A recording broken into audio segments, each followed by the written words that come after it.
All right? And so today we're going to be covering what we call our reaction mechanisms.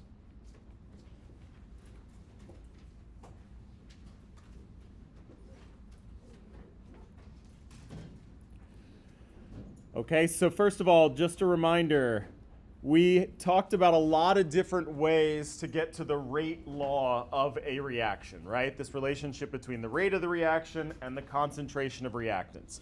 But we said from the jump something very important, which is that we cannot determine our rate law just by looking at a chemical equation.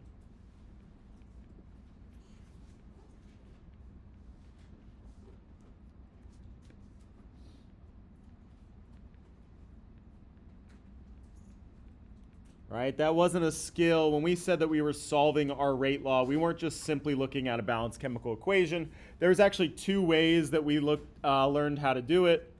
One, we said that we can solve using that concentration versus initial rate data. All right, that was that ratio of two data points business. Okay, and then we also learned in lab that we could plot concentration versus time, and that was another way that we could get at that rate law, right? So we had two methods to do it. None of them were just looking at a balanced chemical equation. It wasn't that easy, all right? What we're going to learn today is that we can determine the rate law if we have what's called a reaction mechanism.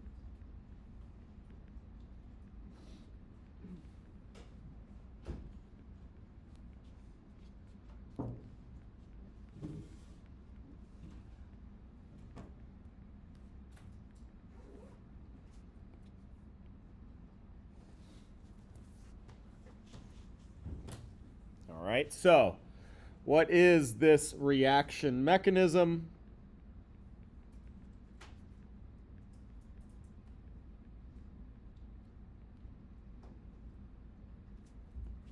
All right, we're going to take a look at this in a second, but it's a series of chemical equations. All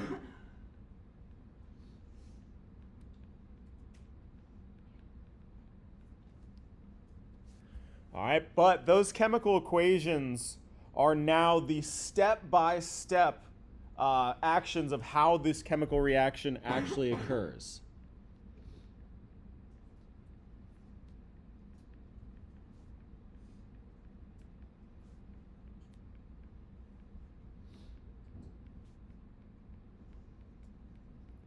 Right? By that I mean what bonds are broken,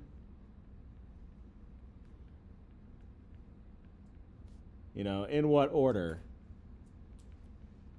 So which bonds are broken first, and then these new bonds form first, and then this other bond's broken second, and then this other bond's formed second, right? So it tells us those step-by-step details of the order in which bonds are broken and formed.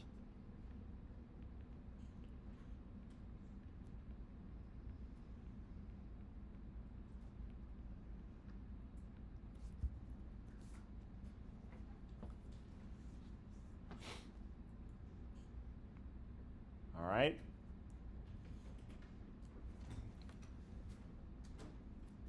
So then where do these reaction mechanisms come from?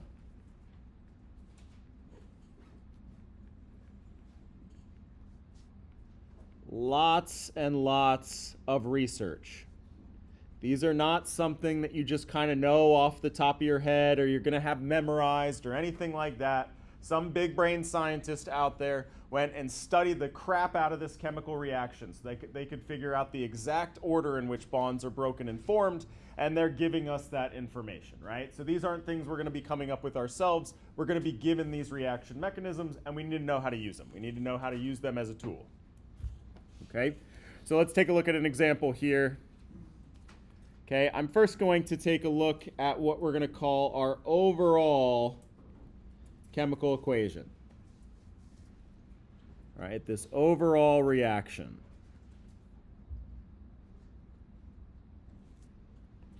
So, hydrogen gas will combine with 2 molecules of iodine monochloride, ICl, to form hydrogen chloride.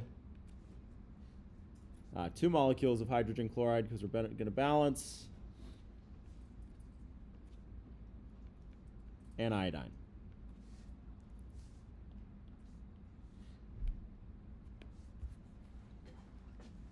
Okay, so this is just a regular old balanced chemical equation, not one of those special reaction mechanisms. So can I get my rate law from this? No, right? Again, we can't get it from just a general chemical equation. But now, again, somebody studied the crap out of this reaction, and now they're going to give us the reaction mechanism.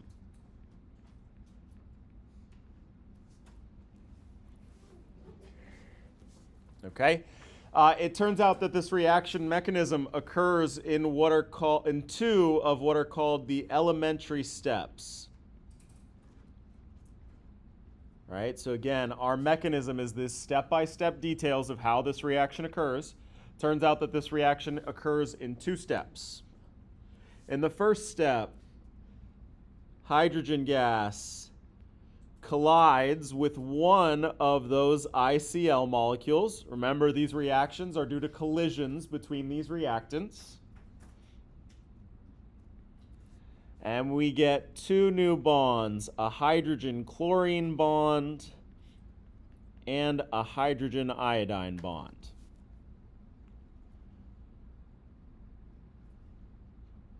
All right, so step 1, the first elementary step in our mechanism here is, again, our H2 colliding with just one molecule of ICl to form HCl and HI. All right, and then in our second step, our second elementary step, we have ICl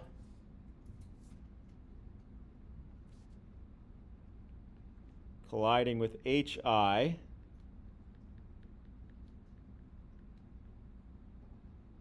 In order to form HCl and I2.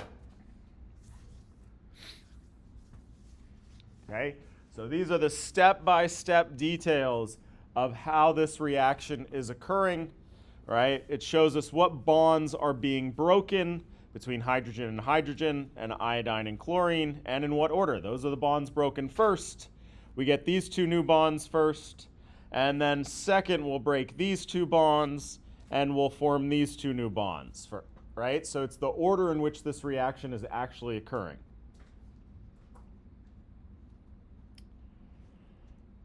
All right, so in order to be a legitimate reaction mechanism, we got some rules here.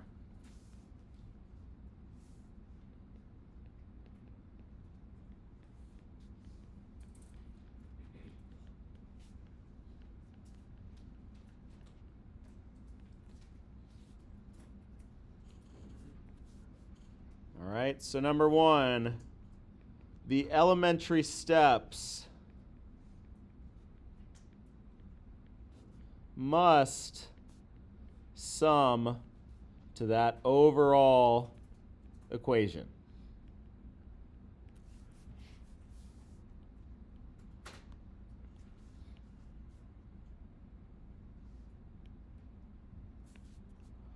All right, so let's check to make sure that our reaction mechanism is a legit reaction mechanism by summing these 2 steps here. All right, we have not talked about summing chemical equations yet in this course. We did it a bunch last semester, but let's just remind ourselves here. What we're going to do is we're going to create a new chemical equation. I'm going to have my reactants on the left and my products on the right, just as always. And what I'm going to do is I'm going to combine these 2 reactions. So I'm going to take all these reactants and put them down here. I'm going to take all of these products and put them down here. I'm going to combine everything together. All right? Now, one of the things that we are going to do is to kind of simplify. Notice that over here, we're going to need to combine 2 ICLs together. So we're just going to use that stoichiometric coefficient of 2 when we write our new equation. Right? So how I'm going to write this out is I'm going to go, all right, H2 gas plus 2 ICl plus that third reactant, that HI.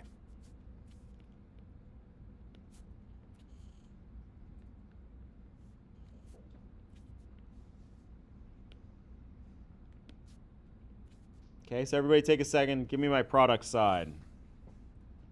All right, try to sum these up on your own here.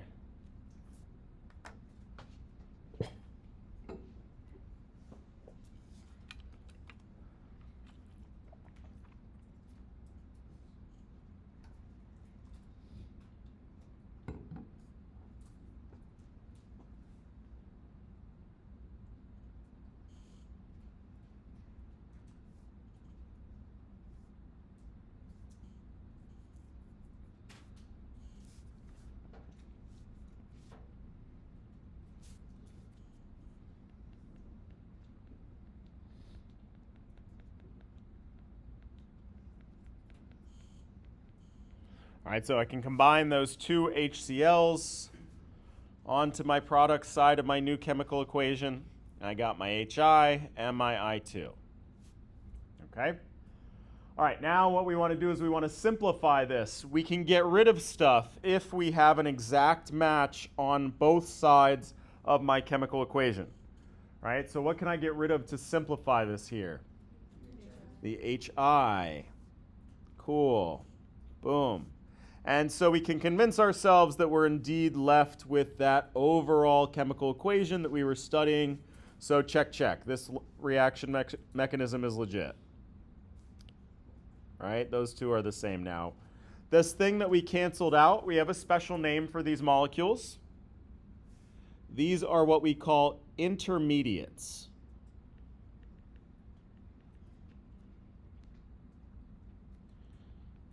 Okay, so hydrogen iodide was an intermediate in this chemical reaction. It was produced in step 1, but then it was later consumed in step 2. All right, so intermediates, they get made in our reaction mechanism. Right, so we can just take a step back and look at this reaction mechanism. Hydrogen iodide, HI, is a product of that first step, but then it's a reactant of that second step. So it gets made, but then it gets used up again. All right, so it doesn't appear in our overall chemical equation. Those are intermediates. They're produced in one step, but then it's consumed in another step.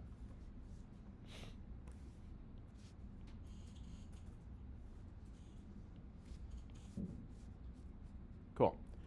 All right, so kind of the whole shtick about introducing these reaction mechanisms was in this chapter is that we can get our rate law from this mechanism here.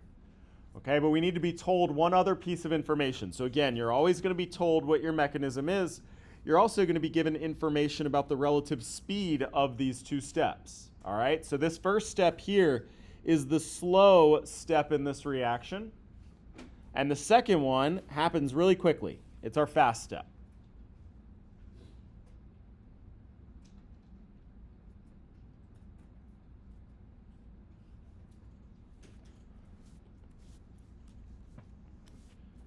All right.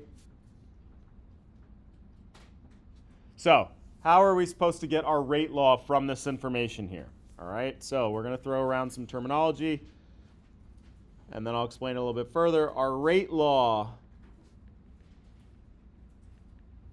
is determined from the molecularity of the slowest step in your mechanism.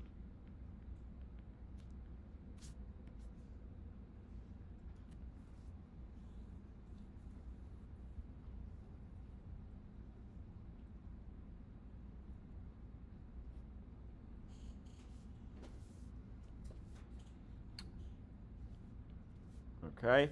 The slowest step in our mechanism, we have a special name for this. We call it the rate limiting step.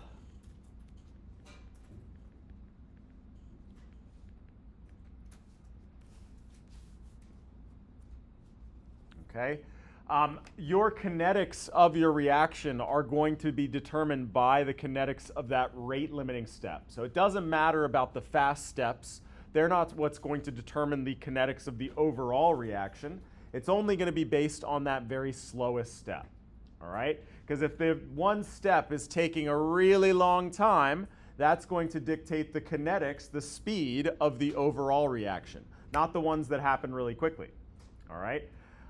It's kind of like if you've ever been in traffic. So I live in Coarsegold. I got to commute up 41. There's that one light right outside of Fresno where everything gets bottlenecked.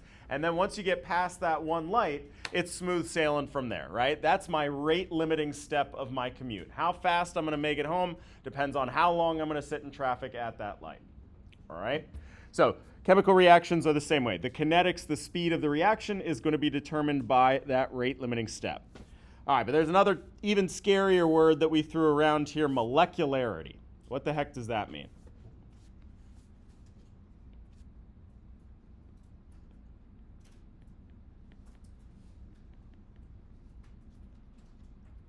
Okay. So we're going to make a little chart here. Molecularity.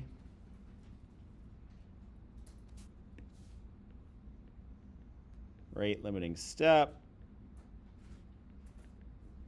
and the rate law.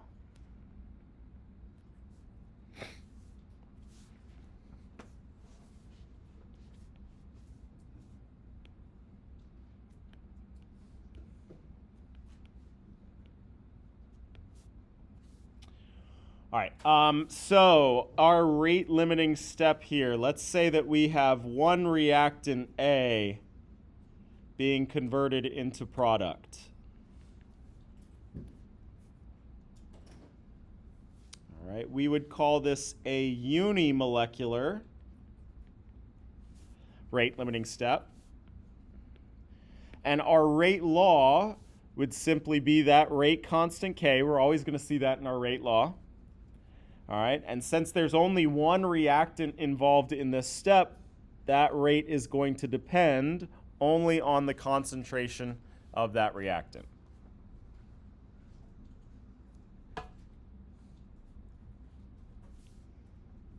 All right, let's say that we had two reactants combining together to make product.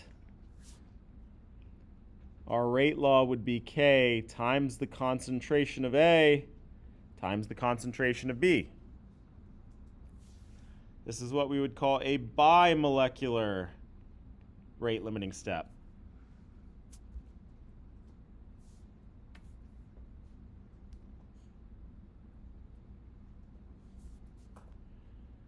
All right, well now what if both of those reactants were the same thing? So I said A plus A, or more conveniently I can express that as 2A.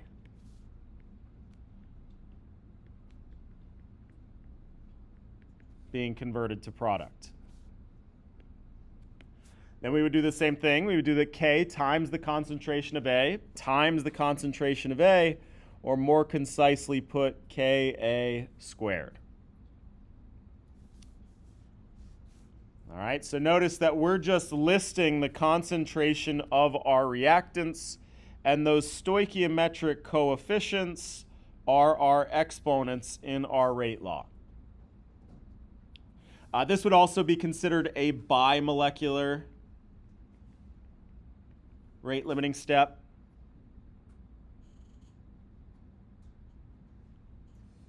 Okay, these are quite rare, but they do exist. What about, everybody take a second and tell me what you think this would be if we combined 3 reactants into product. What we would call a termolecular rate limiting step.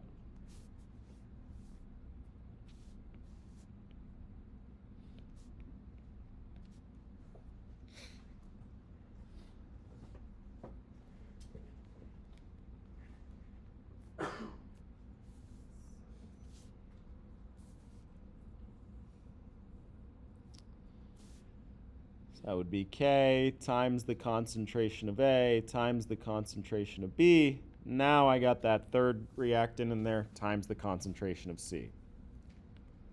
I said that these are rare. Why would that be? Why do chemical reactions happen? What has to happen to our reactants? Bonds have to break. But what is that theory that we laid out? The collision theory, right?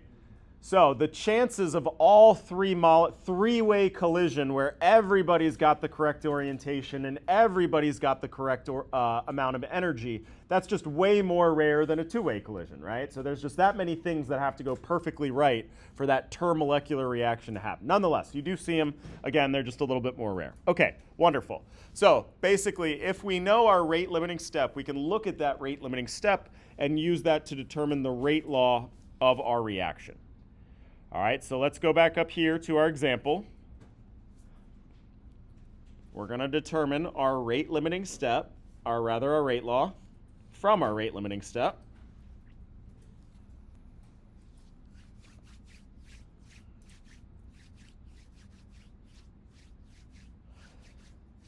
All right, which one is my rate limiting step? Elementary step 1 or 2? Step 1, because that's my slow step. All right, is that step bimolecular, unimolecular, termolecular?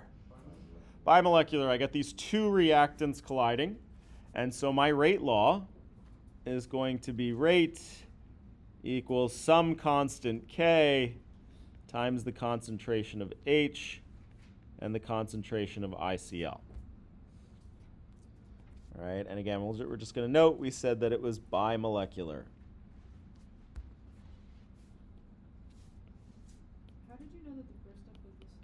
Because some scientists told me. Oh. Right? So somebody out there went and studied it. They collected a bunch of data, and that's that. But this whole thing is going to be a package deal that's going to be given to you. You don't know how to come up with reaction mechanisms, and you wouldn't be able to tell just by looking at a mechanism what was fast or slow. All of this piece of information would be given to you. Okay, thank you. Cool. All right, we're going to do another one here. We're going to start from scratch.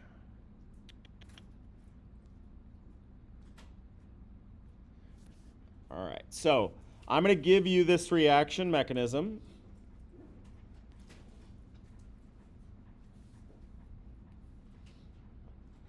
All right, again, we got these two steps.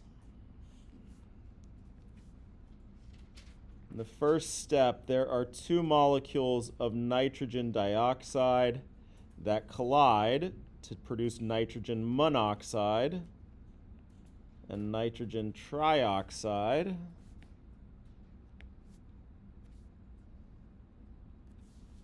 I don't know why I'm so zoomed out. And then in a second step, that nitrogen trioxide reacts with carbon monoxide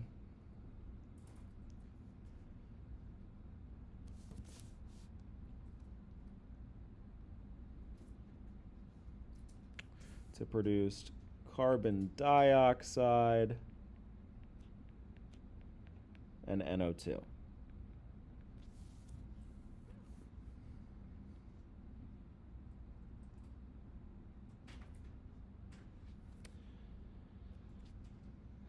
All right, so given this mechanism here, you all are going to give me the overall chemical reaction here, right? We need to sum these two up to figure out what reaction, what is our overall chemical equation that we're studying here.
right, so when we sum these up, we can cancel out those NO3s from both sides.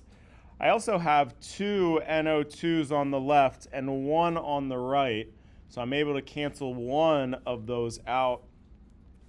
So my overall chemical equation is the nitrogen dioxide plus carbon monoxide will create CO2 and nitrogen monoxide, NO.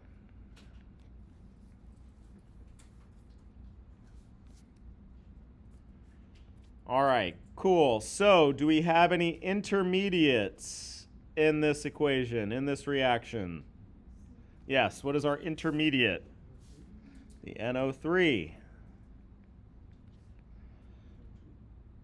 So NO2 still appears as a reactant. So even though it was produced in this step here, it does appear in our overall equation. So we wouldn't consider that one an intermediate. All right, and then lastly, we're going to get our rate law here, because I'm going to tell you that the very first step in this reaction is slow, followed by the second step, which happens very quickly.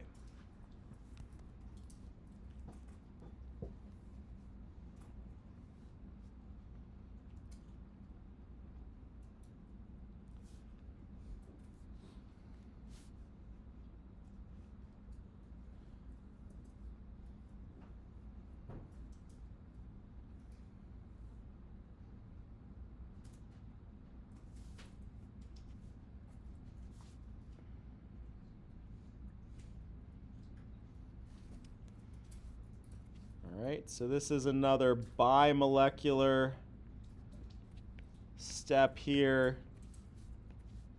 My rate is equal to K. In this case, I have, let me get rid of my crossing out here so we're not too confused. If I'm looking at that rate limiting step, I have 2 molecules of nitrogen dioxide that need to collide with one another. So my concentration is going to be of nitrogen dioxide squared. All right, so again, my rate law is based only on that rate limiting step. Okay, and my coefficient of a 2 became my exponent here.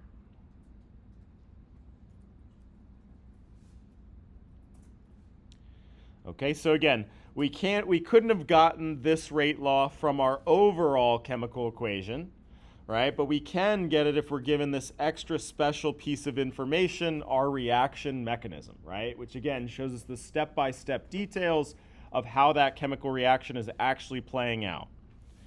We look at just that very slowest step, and that's what we base our rate law on. Okay, let's take a look at this reaction using one of those energy diagrams.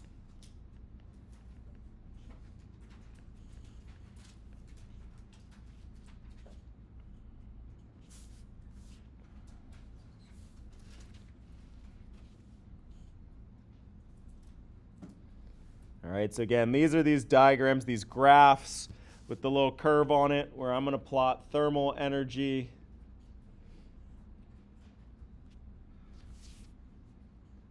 versus what we call reaction progress.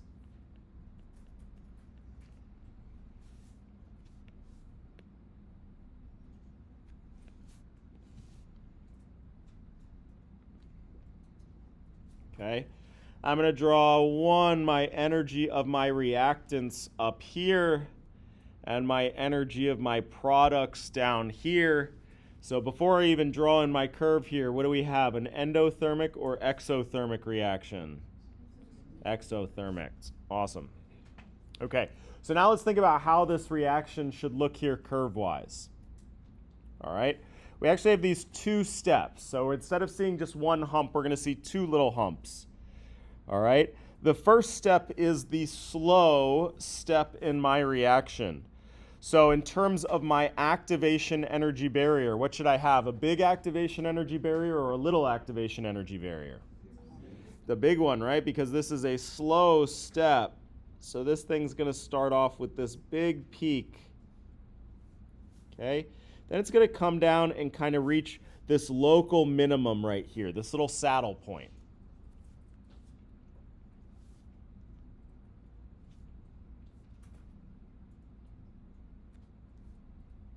All right, so first of all, this height here, this is my activation energy of that first step.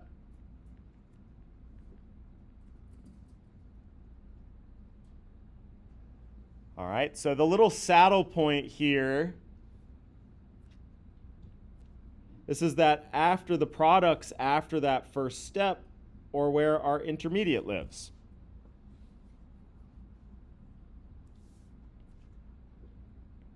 Whoop.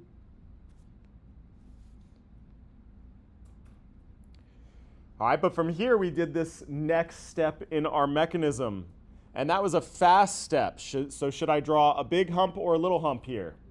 A little hump. So what the relative size of these two humps are is going to depend on the reaction itself, the details.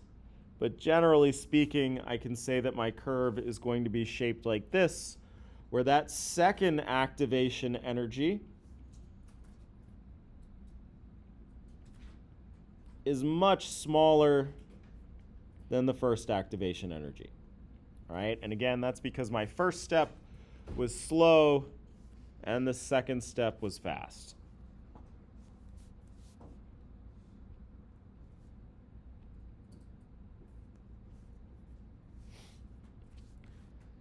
All right, so here is our energy diagram. Again, this is of a two-step mechanism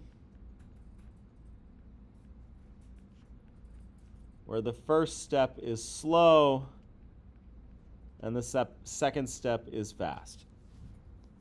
All right, that's what's being illustrated in this diagram here.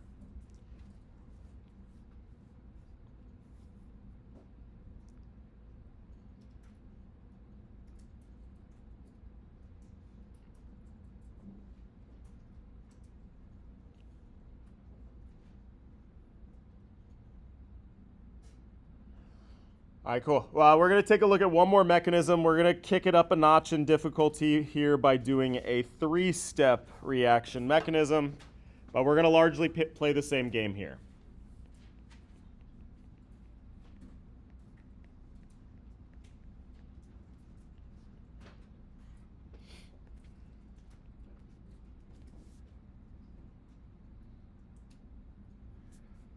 All right, so in this reaction,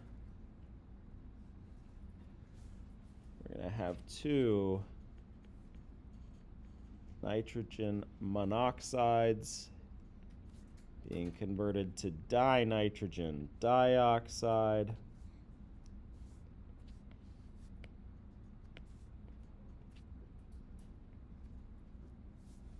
Now we have hydrogen gas colliding with that dinitrogen dioxide.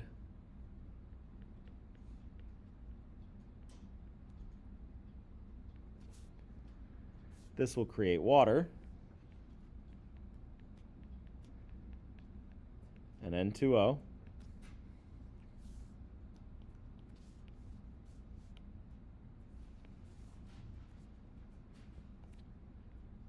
right, and then we got a last step here where that N2O collides with the second molecule of hydrogen gas to produce nitrogen, N2, and water.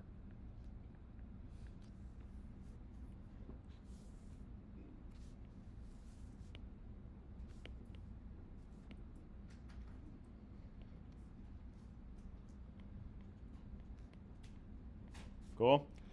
All right, and so I'm going to give you some time here to do this one on your own, and you're going to give me the bunch of information. You're going to tell me what the overall chemical equation is. You're going to identify any intermediates in this reaction. And then I'm going to tell you that that first step is a fast step.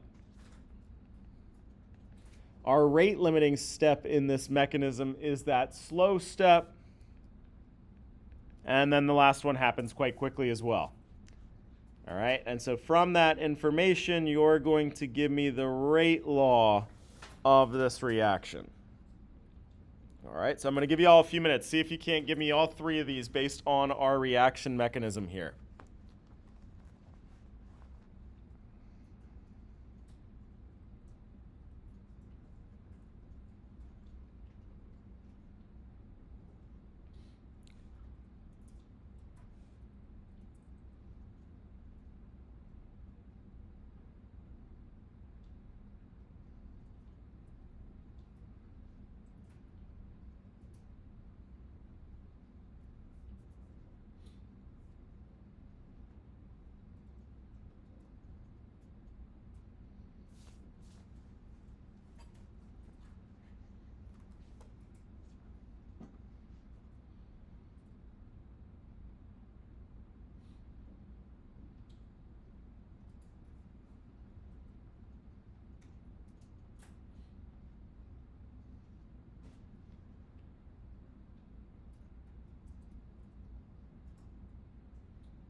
All right, so, excuse me. So we're going to sum these up. We're going to combine all our reactants into one new equation and all of our products into another.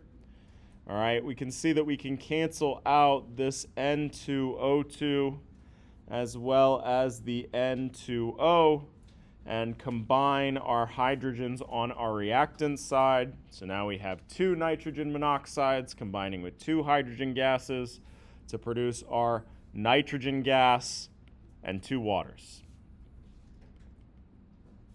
Are there any intermediates? Yeah, the things I just crossed out, the N2O2 and that N2O. Both of those would be intermediates in our reaction. All right. And then my rate law, which one of these steps am I going to look at? Second step. And is that second step unimolecular, bimolecular, termolecular? Bimolecular. So I'm going to get this equation, rate equals K times the concentration of H times the concentration of N2O.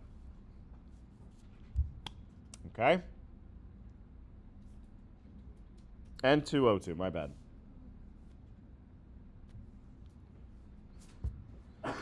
Okay? Cool. So, we have a problem here. All right? We got one more rule on our mechanisms here.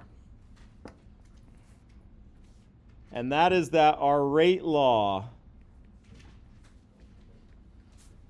must be expressed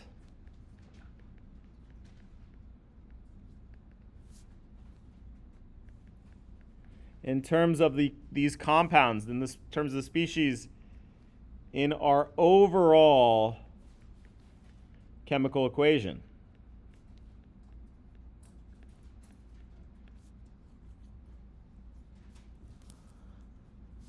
All right, if it's not in our overall chemical equation, we have a fancy name for them. What do we call those? Intermediates, right? So this is the rule is basically saying you can't have any intermediates in your rate law.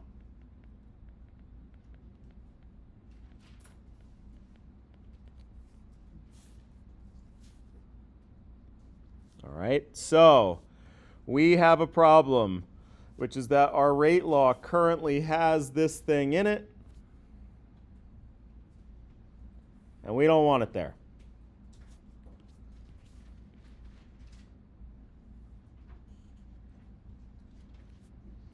And I know everybody's very worried, but don't worry. We got a strategy here. We need to replace this term.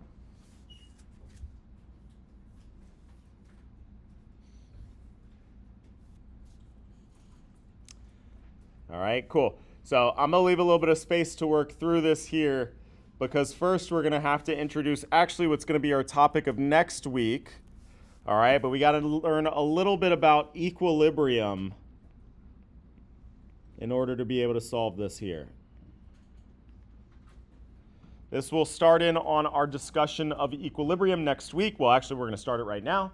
All right, just give you a little bit of an intro, and that will be our main topic of discussion next week. All right, this is a particularly important concept, especially throughout this course, because we're going to rinse and repeat this kind of stuff in future chapters as well.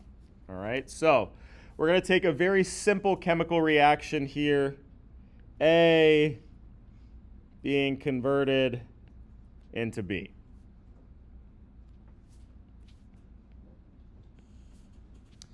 And we're going to start kind of exactly where we started our kinetics chapter as well. We're going to look at a plot here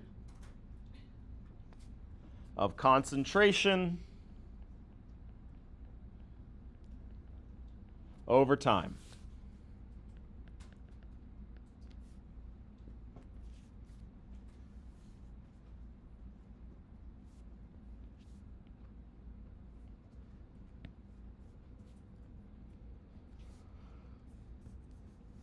All right, so we're going to keep track of the concentration of our reactant in red and the concentration of our product in blue.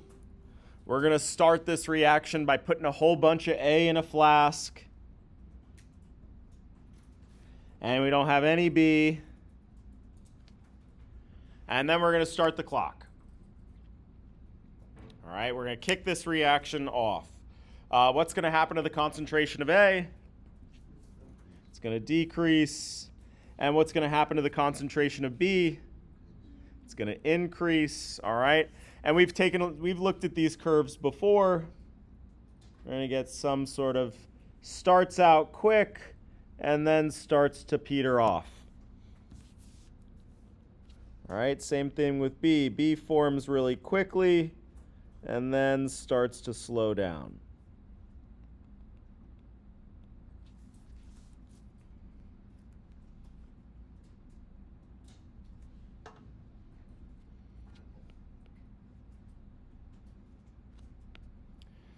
All right, so eventually we see that after time, so again, it starts out really quick, it starts to slow down, slow down, slow down, and eventually we reach this region here where we flatlined, where these lines are no longer changing at all. Our concentration of reactant and product isn't changing anymore.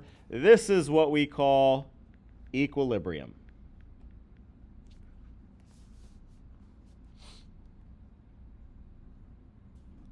All right, equilibrium is like the stopping point for our reactions, right? Where the reaction's no longer taking place. Or rather, the concentrations are no longer changing.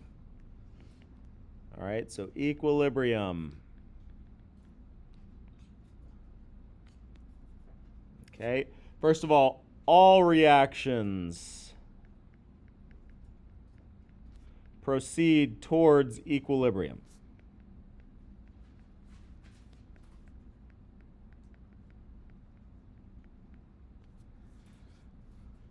All right, that's the goal of any chemical reaction, is to get to that reaction's equilibrium. All right, and as we said, at equilibrium, these concentrations are no longer changing.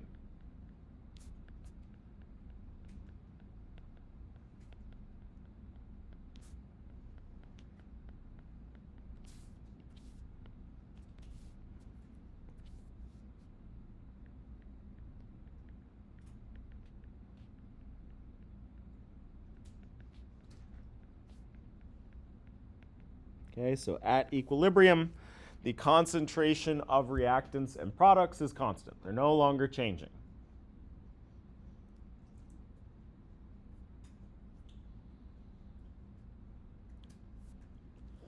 All right, but let's go back and take a look at this graph carefully here. Our concentration of A is decreasing, it starts to slow down, and then it flatlines in this equilibrium position here, or in this equilibrium region here, okay? But importantly, it didn't go all the way to baseline here, right? This graph is telling me that I still have some concentration of reactant left over at equilibrium, right? So there's still some of A floating around in that flask. A was being converted to B, converted to B, converted to B, and all of a sudden our concentrations have reached this equilibrium where they're no longer changing. All right? So what happened? Okay? Well, what did not happen is it's not like the A's were reacting and then all of a sudden they all got together and said, all right, guys, that's enough chemical reaction. Let's call it a day, and we're just going to stop. Okay? So then how is it that we still have some A left over? And this is going to be this big update in the way that we look at chemical reactions compared to Chem1A, compared to how we've been looking at chemical reactions previously. We've always looked at them as reactants get converted to products, as if we were always going to use up all that reactant and turn it into product. And that's not the case. Chemical reactions do not just go in one direction. At the same exact time, we have B being converted back to A, right? So you have reactants being converted to products, but you also have products being converted back into reactants. Your reaction is constantly going back and forth, back and forth, back and forth, right? So we call the reaction where reactants get converted into products, our normal reaction, our forward reaction, okay? But importantly, the reverse reaction is always occurring as well. All right, so again, it's not like we got to a point where everybody's like, okay, no more chemical reaction. It's just at some point, A is being converted to B at the same rate in which B is being converted back into A. All right, and so that is what another definition of equilibrium is that the rate of the forward reaction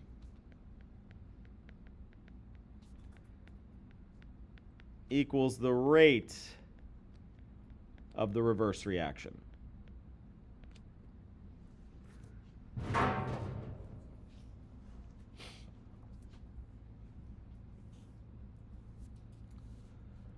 And I know everybody's all jazzed up on equilibrium because it sounds pretty cool, but we're going to pause it here and we'll pick it up there next week. This is kind of all we need for this particular kinetics problem here. In particular, notice that this third rule here talks about rate, right? So this is the one that's going to be really relevant for our kinetics chapter. The idea that at equilibrium, the forward reaction is equal to the rate of the reverse reaction. Okay, cool. So now we have, again, this problem where we need to replace our intermediate. So how do we replace an intermediate in our rate law?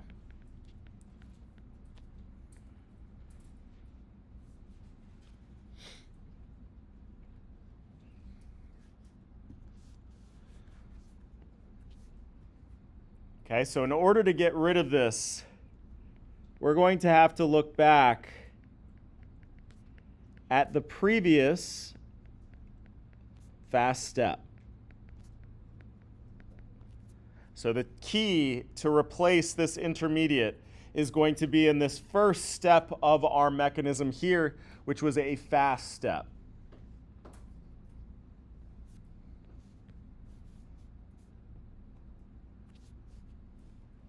All right, and because this step was so fast,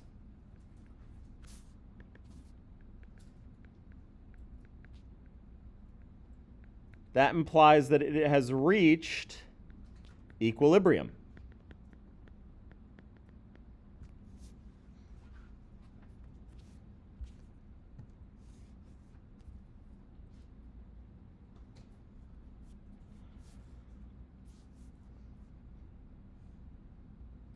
Okay, so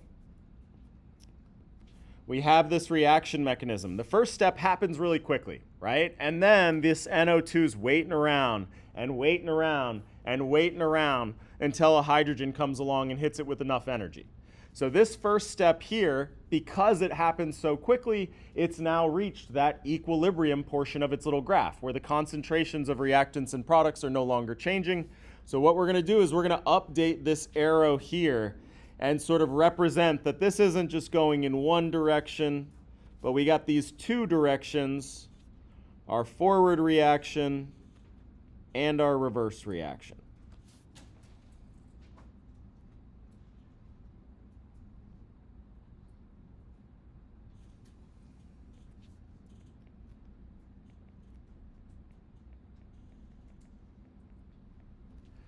All right, and what did we say about the rate of a forward reaction and the rate of a reverse reaction at equilibrium? They're equal to one another. And so that's exactly what we're going to do here. We're going to set the rate of that forward reaction equal to the rate of the reverse reaction.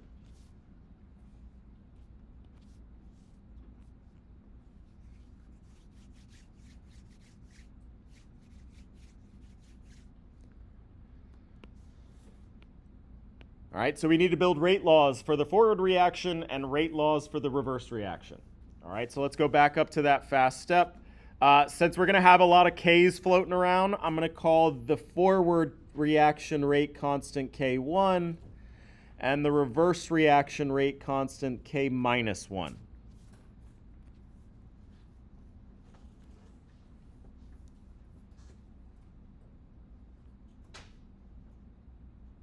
Okay? So now let's look just at the forward reaction, where that nitrogen monoxide, those two nitrogen monoxides, are being converted into N2O2. Is this unimolecular, bimolecular, termolecular? Bimolecular. So let's make our rate constant for this forward reaction here. Or rather, our rate law for our forward reaction. Right? That would be K1 times the concentration of NO squared, because of that 2 out front in my mechanism.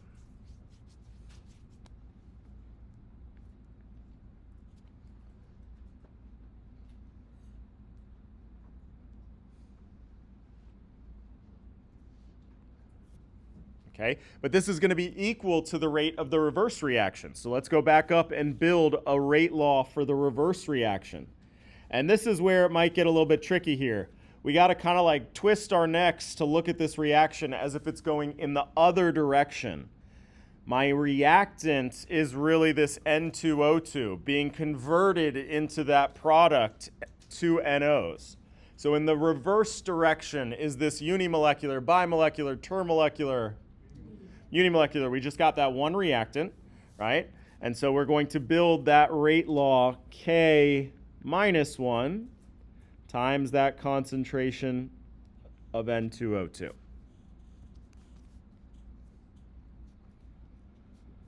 All right, so because the reaction is fast, we assume it reached equilibrium, and then we're going to set the rate of the forward reaction equal to the rate of the reverse reaction, and build that expression here. Build our, our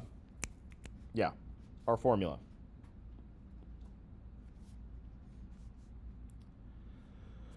Cool. All right, so let's just kind of stack up what we got here. We said this is our problem. That's what needs to be replaced. And now we built this new equality here. How is this going to help us out? Well, first of all, notice that what I need to replace is right here.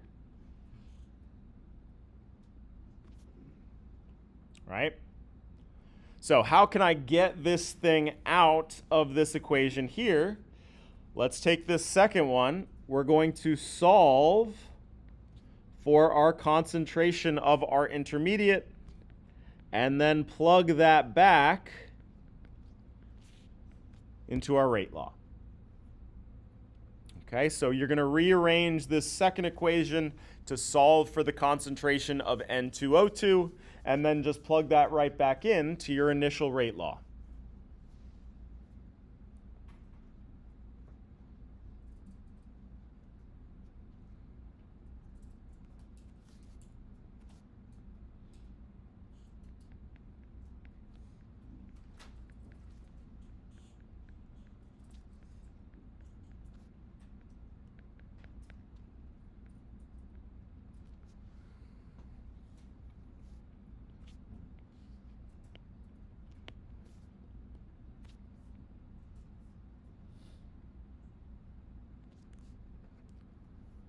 Okay, so I solve for that concentration by moving that k to the -1 over. And now this is just going to be plugged right back in place of that concentration of N2O2. So I get my rate is equal to a bunch of k's times the concentration of H2 times the concentration now of nitrogen monoxide squared.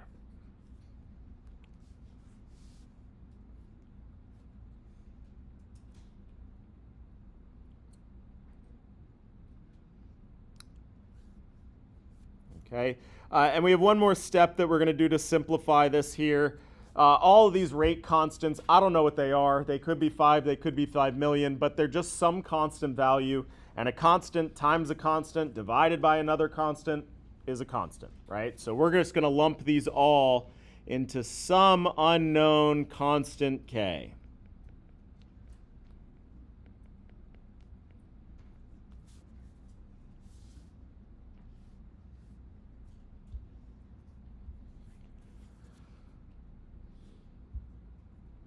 Okay, and that's how we get our rate law now expressed in terms of our two reactants, hydrogen gas and our nitrogen monoxide.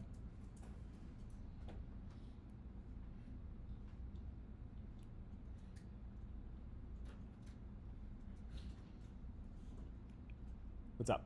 Can you explain how we went from N2O2 to NO2? Yeah, so what we did was we set the rate of the forward reaction equal to the rate of the reverse reaction for that very first step. So this is where our first time of seeing NO and NO2, the relationship between those, okay? And so look, this came from this very first step in our mechanism. The left side of that equality is the rate law that we get from looking at the forward direction. That's why it's NO squared. And the other side, the right-hand side of that equation, is our rate law if we looked at the reverse direction of dinitrogen dioxide being converted into product. So that's how we got our equality here. And then we took this and solved for our intermediate concentration. And that's what we plugged back in here to get to our final equation. Okay? All right, and so yeah, just to review here, right? We had this reaction mechanism. The big pain in the butt was that it wasn't the first step that was the slow step, it was one in the middle, all right? So because of that, when we built our rate law, we did something illegal. We put this intermediate in there. And in order to get rid of that intermediate, we had to look back at the previous fast step Because it's fast, we say, all right, well, that means that that reaction, that step in my reaction, had a chance to reach equilibrium.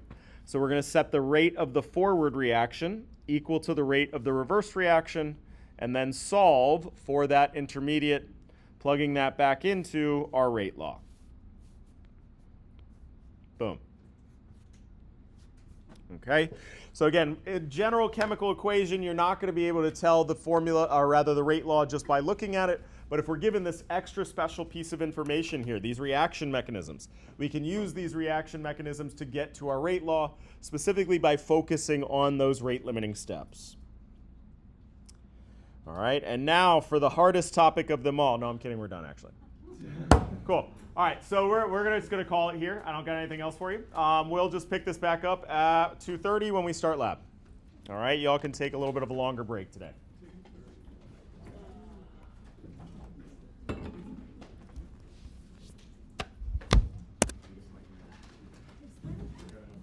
Is there a way you can explain this using like just like A, B, and C